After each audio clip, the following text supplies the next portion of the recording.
हाँ, वो हमारे उस्ताद अक्सर एक वाकया सुनाते थे, तीतर बटेर से मुझे याद आ गया। वो कहते थे एक दरख्त है, तो उसके ऊपर कोयल का घोंसला था, नीचे चिड़िया का घोंसला था। अच्छा, मैं ये इससे कतई ये ना कहिएगा कि मैं ये आपको सुना रहा हूँ, ठीक है।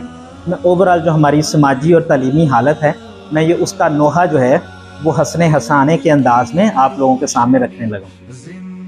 तो वो कहने लगे एक दरख्त था, उसके ऊपर एक कोयल का घोंसला था, एक चिड़िया का घोंसला था। तो आंधी आई, तो जो कोयल का अंडा था वो चिड़िया के घोंसले में गिर गया। अब बेचारी चिड़िया को तो इतनी सेंस नहीं कि ये कहाँ से आ गया, बहरहाल वो सेंचती रही।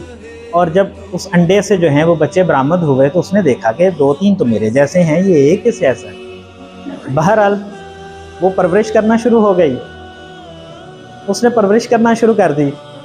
अब वो जो कोयल का बच्चा था, उसने जब पहली दफ़ा बोलना शुरू किया, तो परवरिश से मजबूर था कि वो ची ची करे, और फितरत से मजबूर था कि वो कू कू कू करे।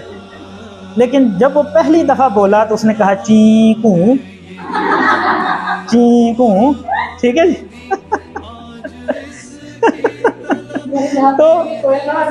तो माजरत है कि अब हमारी जो समाजी और तालीमी हालत है ना, हम ना ची हैं ना हम कू हैं। तो हम कुछ दरमियान यानी चीकू हैं।